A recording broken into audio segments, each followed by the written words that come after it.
Welcome to the Deep Dive. We're your shortcut to getting really well informed. We take source material, sometimes unusual source material, find the key insights, and basically help you cut through all the noise.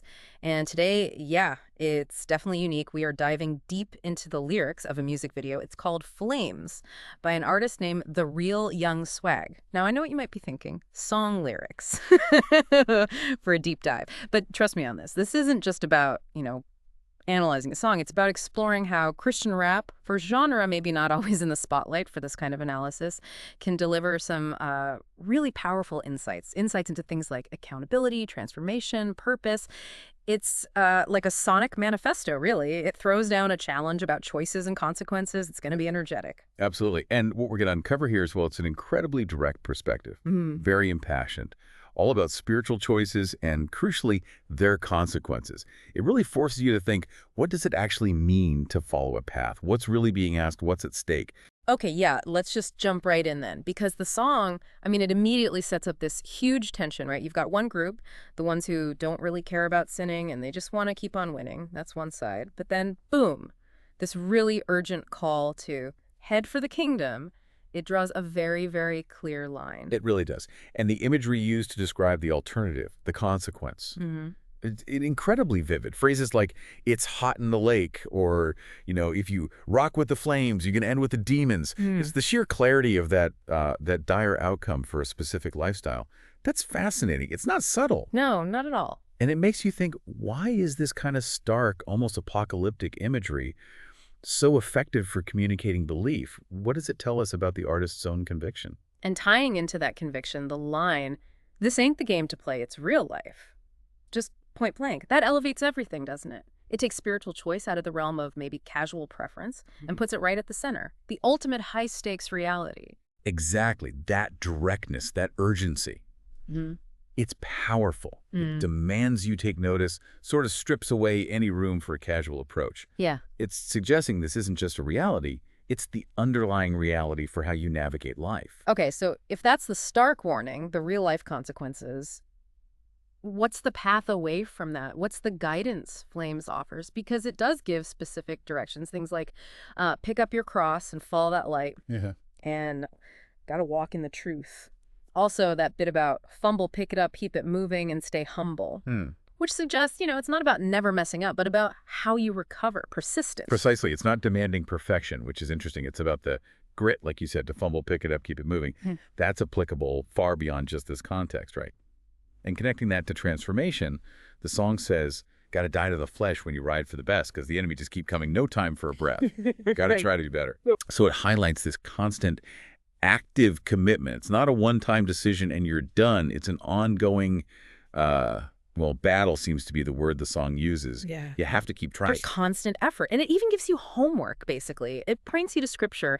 I read it in James. If you need that verse 226, search it and you will find it. Yeah. And for anyone listening, James 2.26 is the verse that says, faith without works is dead. So it's directly linking the belief to tangible action. Go look it up, it says. Yeah. And including that specific reference does something important. It anchors the whole message in a particular theological framework. It reinforces that this isn't just about feeling something. It's about doing something. Demonstrable commitment. Okay, so there's the personal path. Yeah. But the artist also looks outwards, right, at others. There's a critique in there. The line about all I'm seeing is a whole bunch of talkers who ain't even read through the text in apocryphal life. Apocryphal life. What do you think that means in this context? It's a strong phrase. It is strong. And it connects to other critiques, like those who talk a big game but use selling change, or are using the scripture to get you some views. So apocryphal life, it suggests something hidden, maybe unverified, not genuine, like claiming the faith but not really living according to its core teachings. Performative belief, essentially. Just going through the motions, maybe? Yeah. Or using it for gain? Exactly. It's a call for authenticity. Don't just talk it, live it. That seems to be the core message there. Yeah, a challenge against superficiality. And alongside those critiques, there's this really personal testimony woven in. The speaker says, I was a sinner, but he paid the price. He carried the cross at the top of the hill. And they thought they could kill him, but he's still alive. It's very direct, very personal. It is. And that personal story adds, well, it adds weight, doesn't it? Authenticity. It grounds the message in the speaker's own lived experience of transformation. You hear it again with, God is testing my patience, helping me change my devilish ways.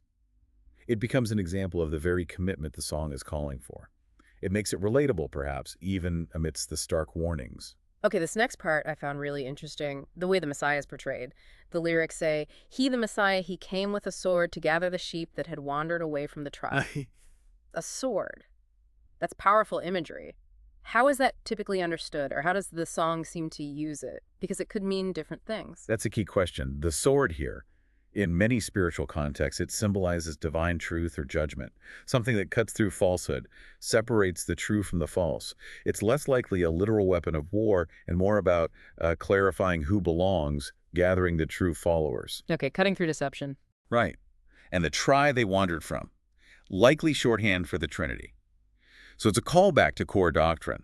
But crucially, the song adds, he ain't put that to the law, he told us to follow it all. Mm. And he told us to pick up a cross and carry it all the way up to the Father. So no cutting corners. No cutting corners. It's demanding complete adherence, a full embrace of the path and its requirements, following the example set. Wow. Okay, so wrapping this up, this deep dive into flames, it's really shown, I think, just how powerful and unequivocal a message can be delivered through this medium. It's direct, it's urgent, it really doesn't hold back on its convictions about choice, consequence, and the specific path. It truly does. It lays out a very clear, very actionable spiritual framework. Dedication, humility, following specific teachings, these are presented as non-negotiable. And the stakes are presented as eternal, as profoundly significant. It demands a commitment that touches everything in life. It's a potent example of art exploring these deep human questions of purpose and morality. Definitely. So to leave you with something to think about, the song makes this incredibly strong claim. Quote, you just might lose everything you were chasing if you don't follow the specific path it lays out. How does that perspective, that very direct link between your actions, your path, and potentially losing everything you desire, how does that challenge or maybe affirm your own thoughts about purpose and consequence in life? Something to mull over?